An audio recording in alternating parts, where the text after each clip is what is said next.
Back then, we ain't just hope for good luck. We worked for it with roots, with herbs, with prayer. We had bee shame. We'd rub it on our skin, carry it in our bag to turn the bad around and call in love. Devil's shoestring, we hung that up by the door to trip the devil and block what wasn't meant for us.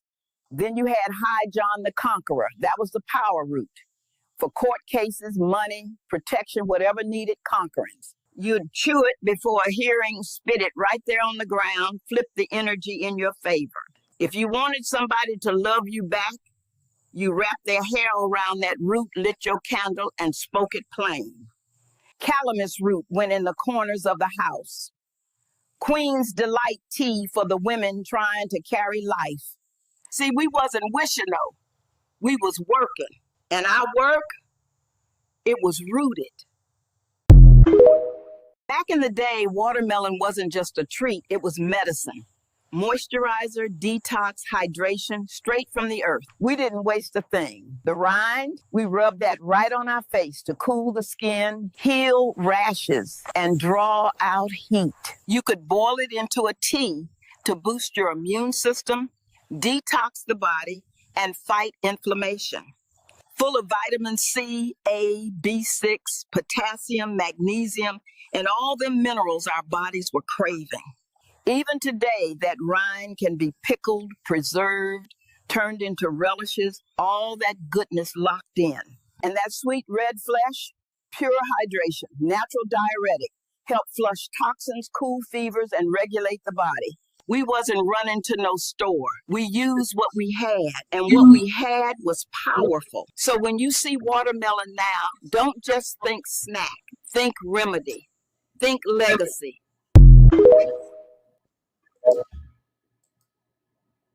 Greetings, greetings, greetings, divine all blessed. Honor and respect, honor and respect, honor and respect. It is another edition of Revolutionary Hoodoo, New Orleans Voodoo Secrets and Recipes. Offered to you by, supported by, and empowered by NOIVD, New Orleans International Voodoo Day.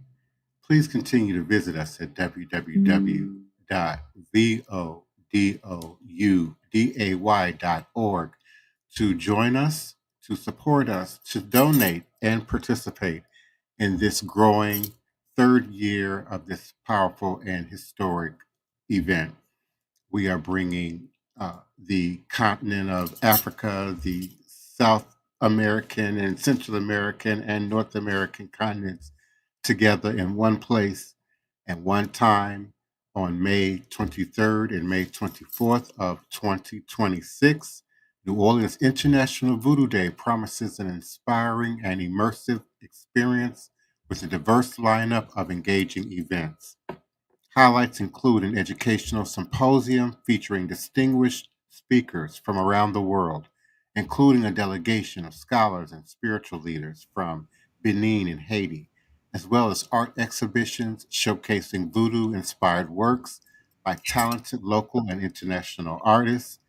The event will also feature a children's program and an Afro-ecology exhibit exploring the sacred nature of plants in voodoo, their role in spiritual practices, and their connection to our ancestors.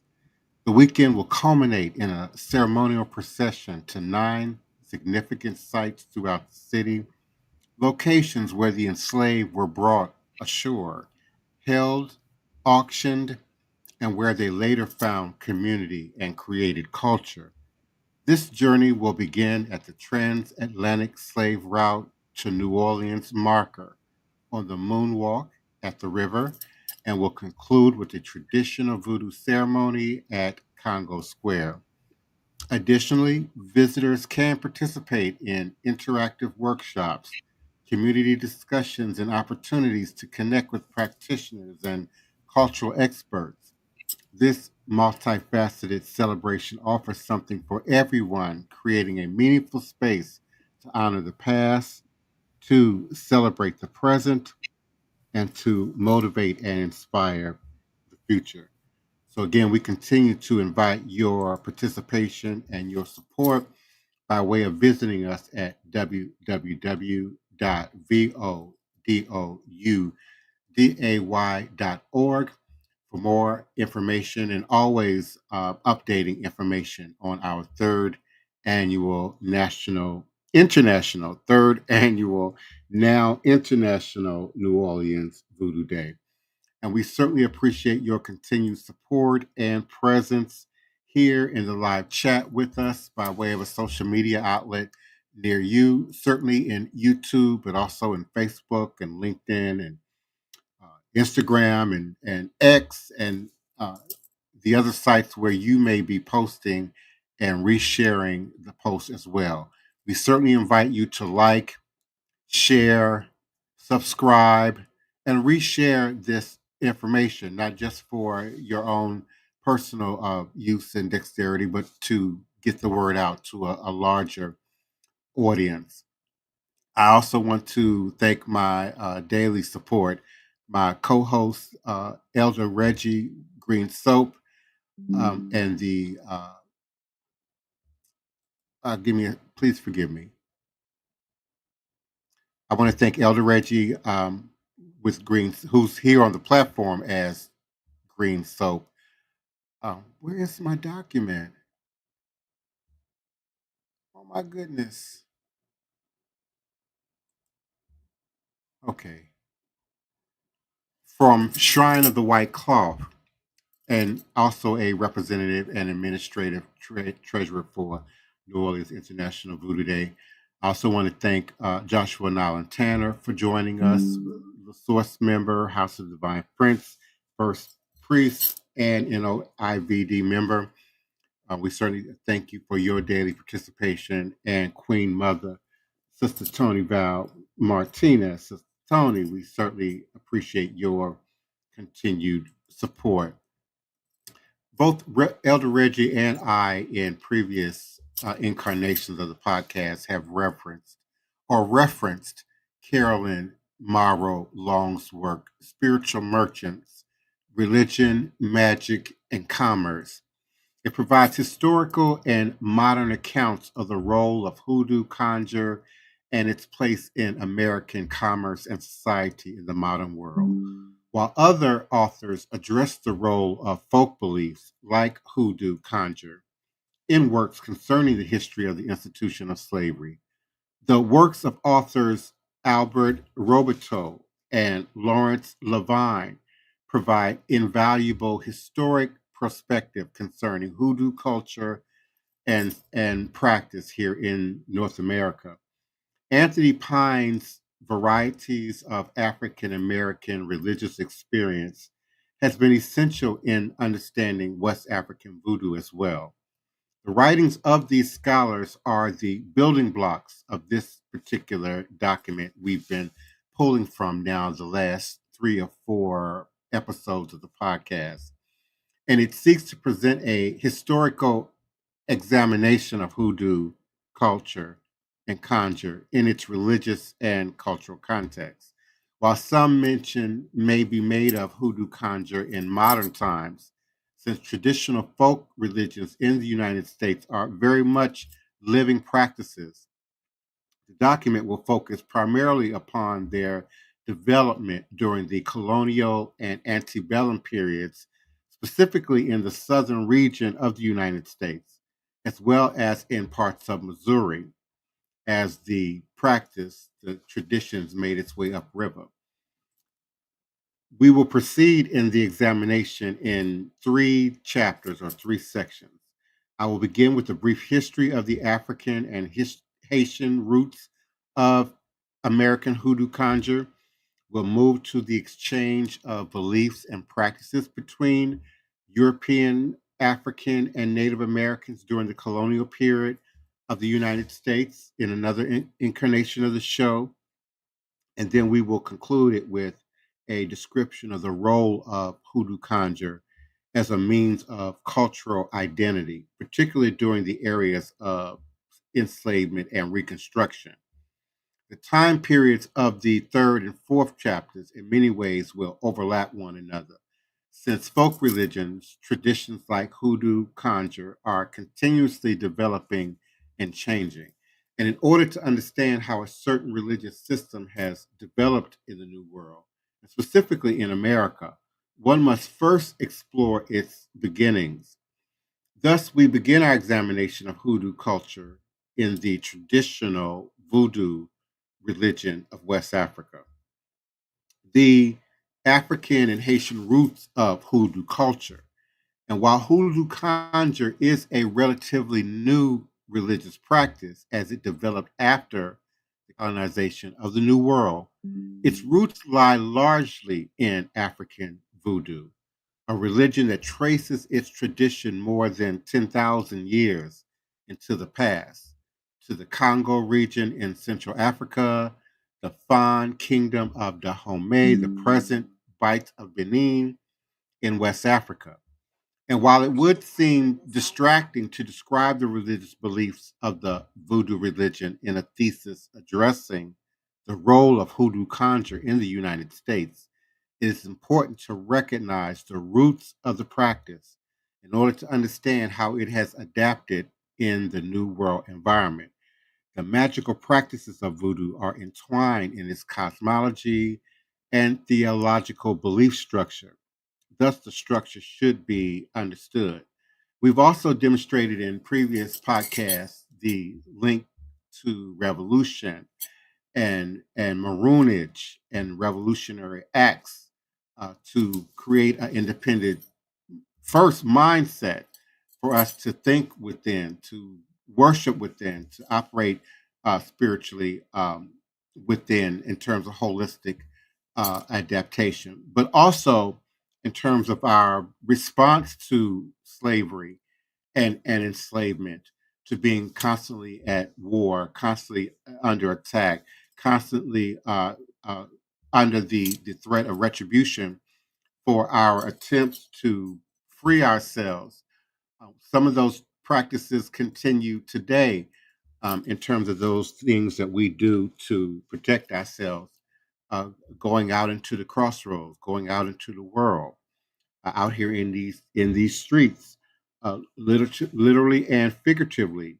And whether you're still identifying, with the church and Christianity, and the Bible, which does have its space in within the dynamics of the practice, or if you've evolved, if you will, or grown a deeper understanding of our root connection to uh, first Haitian voodoo, certainly, but more importantly, West African, the mother root of the practice, then it's really important that we continue to create these safe spaces to have discussion, to have debate, to question, and to better understand how this blood lineage, which certainly resides in ancestral memory, at least 11 generations within the dynamics of this panel and this audience, but how we then continue to plant those seeds until that garden, if you will, as it grows and matures and has children and offspring of their own. Sister Toni often makes reference to her 30 something year old grown children and how they are now applying her demonstration. Joshua is a 30 something, late 30 something, and so we certainly are grateful for his demonstration and his opinions and that which he brings to the table. And I believe Elder Reggie and I are closer in age range, but come from very distinct and unique paths within the dynamics of the tradition. Again, all of us representing voodoo with four O's, all of us representing voodoo, VODOU, all of us representing hoodoo. And so we are here at this sacred space, this crossroads, to bring a greater degree of understanding, awareness, and education as it relates to the practice. Please, co host, come on in. Come on in, come on in to the room. Come on in the room now. Greetings, Toni Val.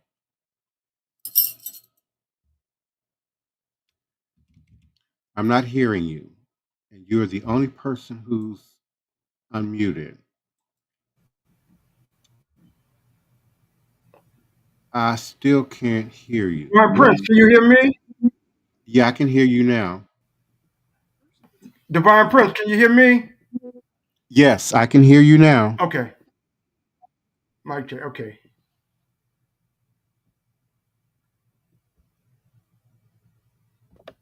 Go ahead. Go ahead, Miss. Oh, Reggie, you can go ahead and go in. Okay. Greetings, everyone. Divine Prince, Brother Joshua, Sister Toni. Um, I was really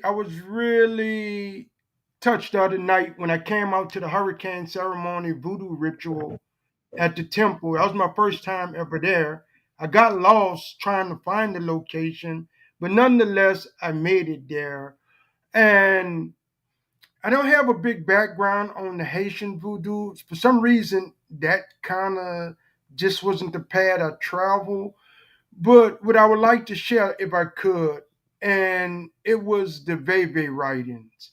So while we doing this talk, I just looked it up right quick, and I just want to share that with the audience. Haitian Veve symbols are intricate drawings used in voodoo rituals, serving as visual representation of spirits and deities.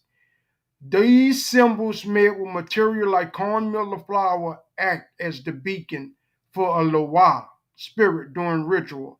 Some common Veves motifs include Papa Legba, representation of the crossroad, in his sacred staff, Dambala, depicted as twin serpents symbolizing life giving power, Ogufere, associated with warrior spirits represented by swords, and Zaka, tied to agriculture, shown with a hoe and a machete. And with that being said, I've seen some of the Veves being done in person. I've seen them before, but it was just very impressive the night of the hurricane turnaround. And so far, the weather been turned around. And I just want to give thanks to you guys for showing up and do what you guys do. Definitely. AYIBOBO. AYIBOBO. Hmm. Good Can day, y'all? everybody. Hey, Tony. Good day. I'm just trying to see if anybody can hear me now. Yeah, we can. We Okay, can. go ahead. No, go Go ahead. ahead, Go ahead. Joshua. No, go ahead, Sister Tony. You got it. No, I just was glad to be here and in the audience listening, and all the people in the audience. I want to tell them hello. My mind kind of been elsewhere today. I've been researching other stuff about this Project Esther that they want to put into being within the next 2 years. So I've really Hmm. been disconnected looking off into that and how that would affect traditional African religions, people that practice them, and some other things, because some of it has been placed in effect already. We just haven't been paying attention. We still worried about the Epstein files, which I could care less about. We already know who in there, and we already Yeah, know they all was perverts. yeah, let's So, acknowledge I sent you down that rabbit hole this morning. oh yeah, you did. You sent me down the rabbit hole this morning, and I was totally like, what? Because I've been busy with Project 2025. They got more projects than New Orleans had before Katrina. Yeah. I mean, I come agree. on. And I they agree. both working simultaneous, but Project Esther is on a religious vibe. A religious vibe. And it's just weird because I don't see how white male Protestants and Jewish community gonna get together and wrap it up and make this come into being, because one is totally New Testament and the other one is totally Old Testament. And the things that they're gonna place on women and children is a lot. I advise everybody to go look at Project Esther. Mm-hmm. and do research into that and see how it will affect people like me and you all Mm-hmm. that do alternative religions, because apparently they only want one religion and they're going to do away with the Constitution, and church and state is no longer going to be separated.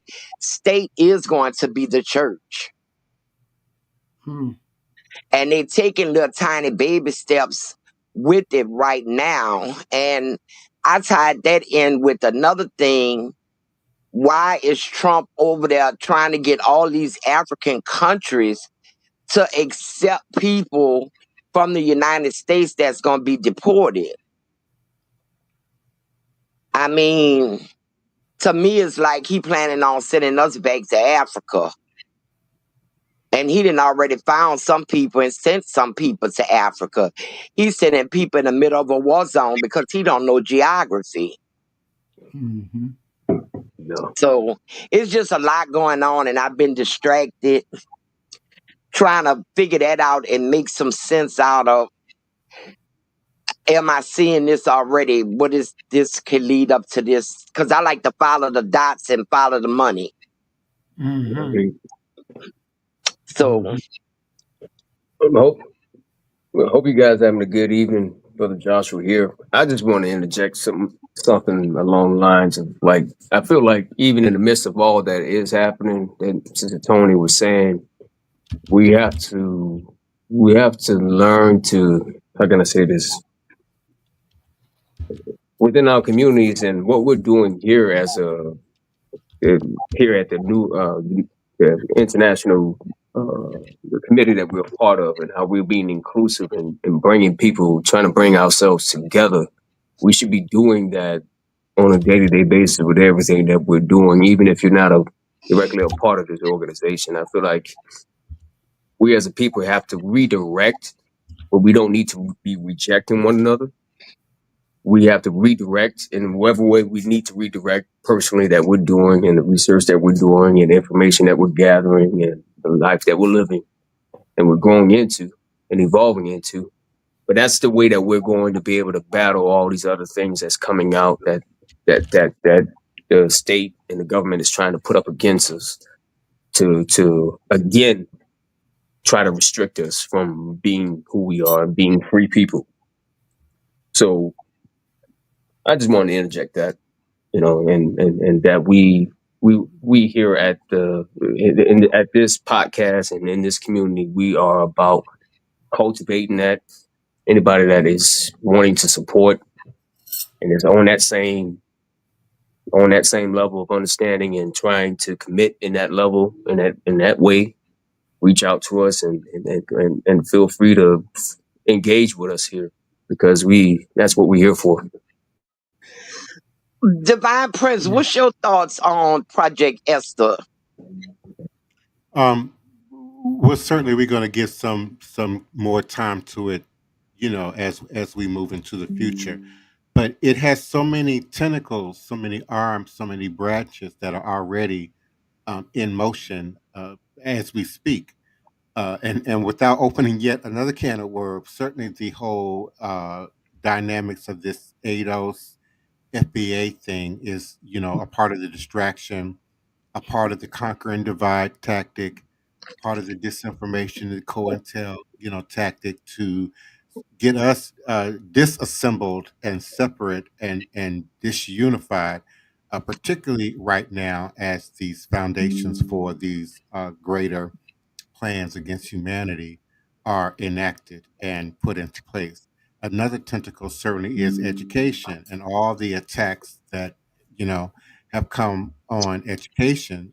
Really, since before Obama came into office, there were these strong attacks on education, certainly free education, and then how the dollars for education were going to be used. So they pitted the private schools against the colloquial schools, against the government funded schools, against the so-called public schools, and it's all just a big distraction, with the result of a generation of really undereducated, I would say woefully undereducated individuals who are now left with this, this mess to sort of clean up for themselves and their children, with, the clock ticking, you know, the global clock, the world clock, the doomsday clock. I think has been at what seconds from midnight, for years now, in terms of us Mhm. just, you know, self annihilating. But even that, I think, is a part of the program. Religion reinforces the fatalistic, it's all going to hell, it's all going to burn up at the end anyway, kind of, thought process. And then that, program is running behind all these newer, much more craftier programs, like this whole FBA platform, Mm. which wouldn't exist without the technology of sites like TikTok and Instagram. So people want to know, well, what's the big deal about TikTok? Why were they trying to shut TikTok down? Why TikTok in particular? You got to do Sister Toni level research, okay? Truly understand, all the changes that TikTok and Instagram brought on social media, and how we interact with each other and how we look at each other and what we are talking about. We used to have to get up and come up with an idea of what we wanted to share and do some research and post. Now you got AI, which I've implied, utilize that background. That background you're looking at right now is AI, generated material. The opening videos with the granny, giving you that good old hoodoo wisdom. That's AI. And if you are not reading, if you are not studying, if you're not sitting in one of Elder Reggie's classes on a Sunday, if you're not, here in this sacred space to ask questions and to really humble yourself to the knowledge that we are all bringing from our various walks and experience, I just don't know what you're here for. We could be entertaining, perhaps. Yeah. We all might have some humor, to us, but that's really not why we're here. That's really not the meat and potatoes of what we're here to represent. And it's right in the middle of the screen, www.voodooday.com. And we have, information there, videos there, that members here on the panel have done, that other members of our team have done, but also the intros and the outros that I've been doing, representing those who are actively participating in this event. Uh, that's the main topic. That's the main, Mm. subject. And the divide that's being created now between, Pan Africanism and our South American blacks and our Caribbean blacks and Mm. our, descendants of the Middle Passage, like it's just a distraction. It's a high level distraction, and we've got to move beyond that to really, Yeah. the meat and the potatoes of the thing.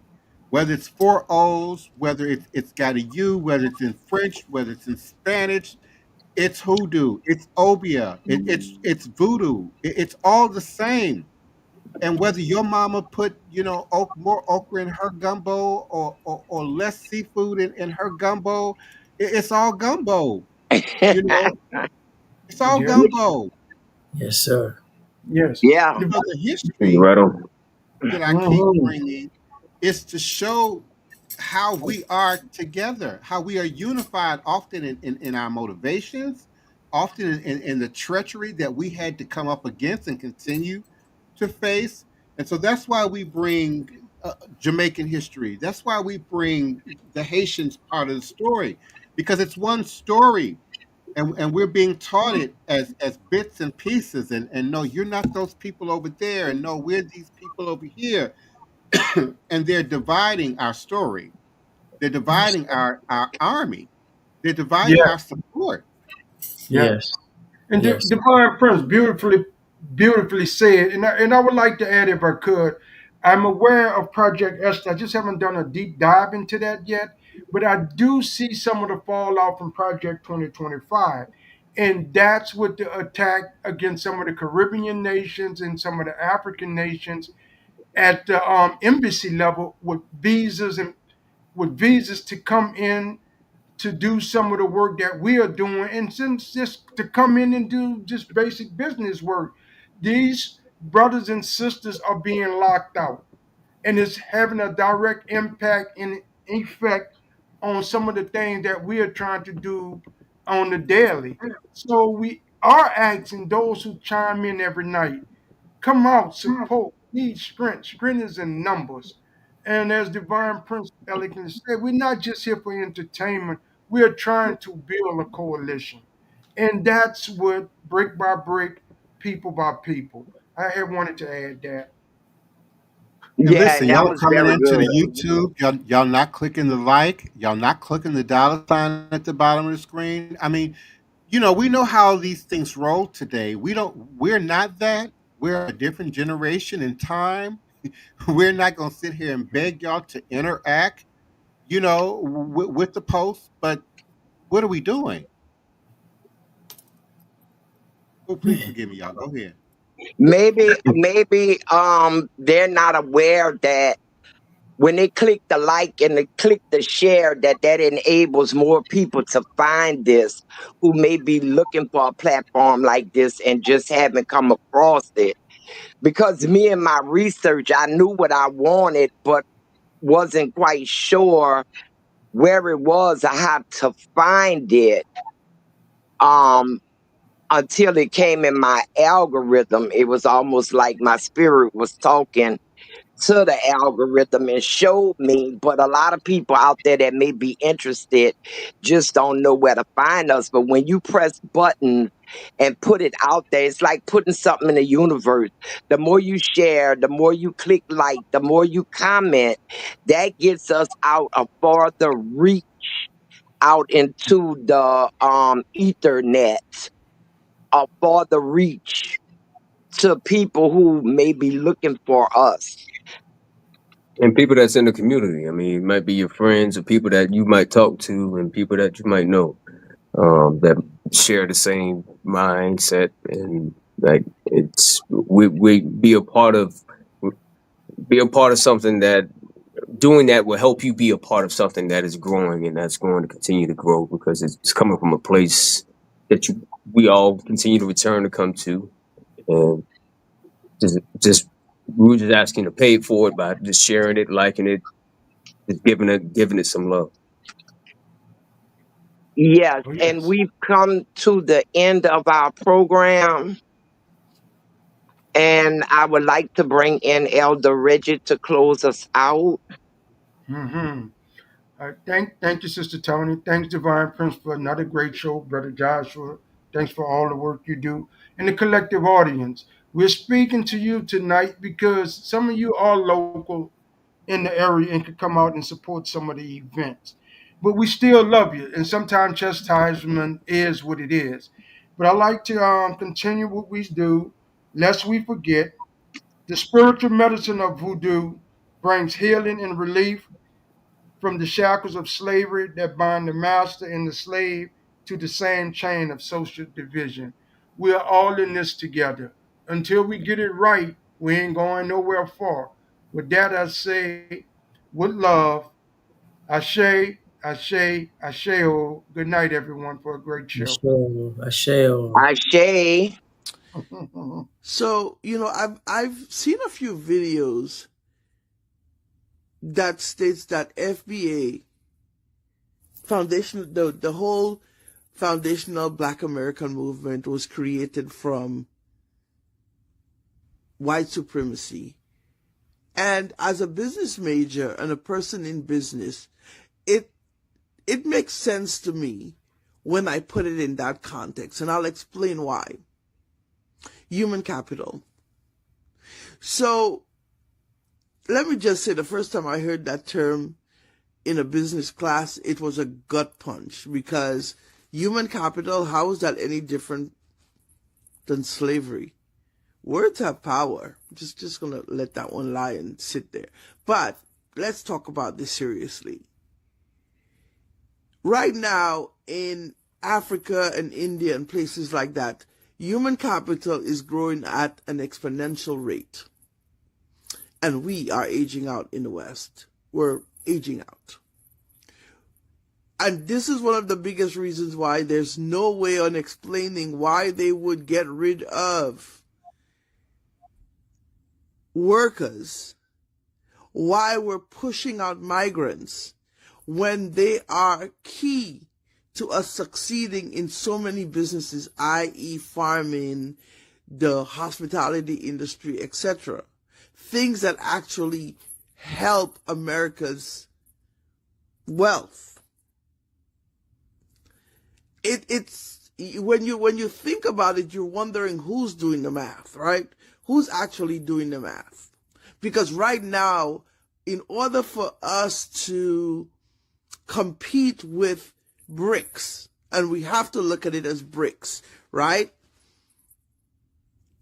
We have to gain human capital. Now, yeah, they're trying to get us to do this instead of speaking truthfully to us and say, hey, our human capital is reducing at such a high rate that we are now promoting trad wives, and we want the women in the kitchen because we need more bodies.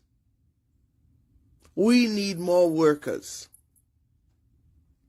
But at the rate that human capital is growing in places like Africa and India, the speed at which we will need to do that to compete with them is beyond. So now they're trying to fast track bringing in AI. Everything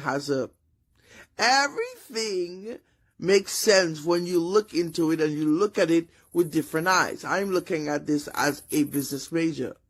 They're trying to fast track AI because they know that at the rate BRICS is growing, even in so many different ways, because now they're taking all of their resources and they're putting it together to create a dollar, to create a coin, whatever you want to call it, however they're going to do that. And their human capital rate is growing. How do we compete with that? AI.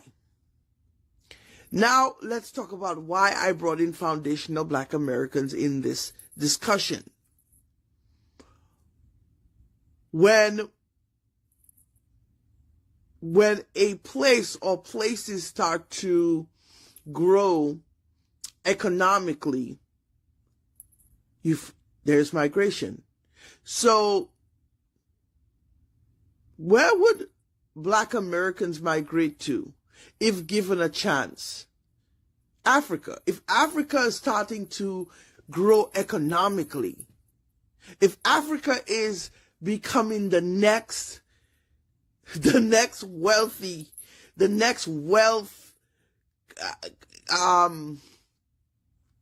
the next great empire. Better choice of words. The next great empire. And that's why sometimes I don't like to edit my stuff, because when you're thinking and speaking, it shows that you're actually doing the thinking and speaking. So that Africa and BRICS on a whole, that's going to be the next great empire. So what will that cause? That will cause another great exodus, another great migration. And what better way to keep Black Americans in America? Tell them they're indigenous to the land, which we are. Not questioning that. This is not my question. This is not why I am questioning this. This is not to question the fact that we belong or don't belong somewhere, because we belong everywhere. Let's just be clear. But if you over here fighting over the fact that you should be here and you don't exodus, if you don't migrate out to build your wealth, and you stay here to continuously take the scraps that they're giving you, while believing that you being foundational Black American gives you some upper hand, right? And then you're telling people to go back where they belong, and you stay here. You take the scraps. You deal with all of this stuff just to give yourself a name. Foundational Black Americans. Divide, conquer, control. What better way to keep you here? What is the better way to keep you here? Because you think they don't know you belong here?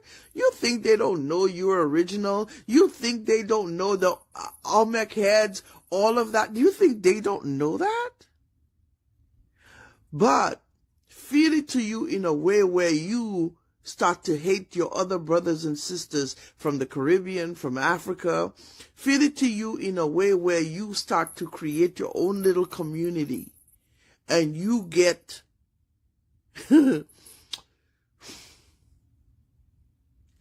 you get stuck in a place. We were always nomads. Remember that. We never were meant to be in one place. We were always nomads. We always traveled. We always moved. We always built. We always created. We were always nomads. But now they're going to tie you to a place because they need you. They need you to be here. Because you are the foundation. You are right about that part. They need you to be here. Because then their lies will start to, it'll come to pass. Their lies are going to start to be seen about their greatness. So they need you to be here. They need you to be here so the lies can continue. Are you up yet?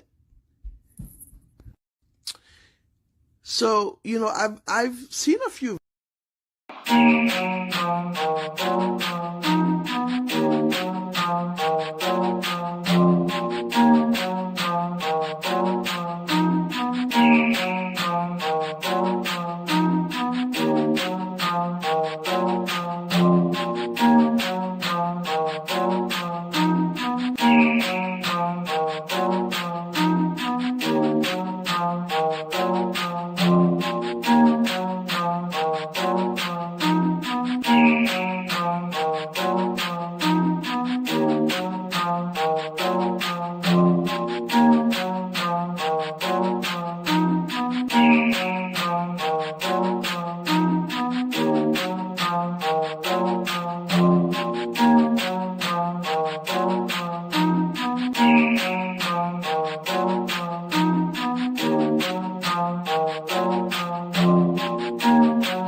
Please, allow me to show you something.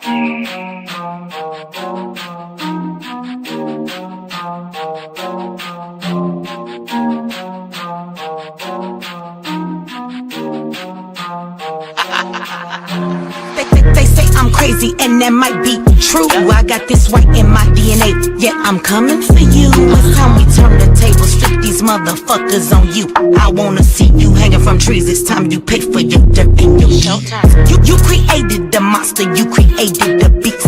Now all this savagery you just gon' reap. I'm coming home, daddy, to the plantation, and I'm taking the lives of everybody, including the children, on some Nat Turner. Oh, do you hear that sound? It's about to go down. Unleash the beast, we about to tear this motherfucker down. Do you hear that sound? It's about to go down. Unleash the beast, we about to tear this motherfucker down.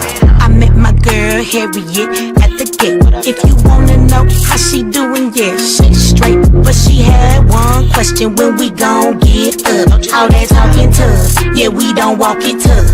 She got it locked and loaded, got that piece up on her side. She looked me in my eyes and said, "Meet you ready to ride? Moving forward, you gotta use both eyes.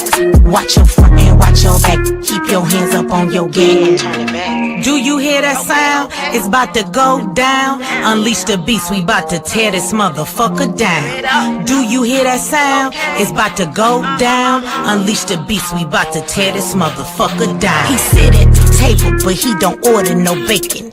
He greet me in those words, assalamu alaikum. Got them glasses on his face and them waves in his head. He go by the name of Detroit Westside. He looks me in my eye and says you only get one try. Know that your biggest opposition will come from the inside. I know you wanna love them all, but don't even try, because they'll smile up in your face while plotting your demise. Do you hear that sound? It's about to go down. Unleash the beast, we about to tear this motherfucker down. Do you hear that sound? It's about to go down. Unleash the beast, we about to tear this motherfucker down.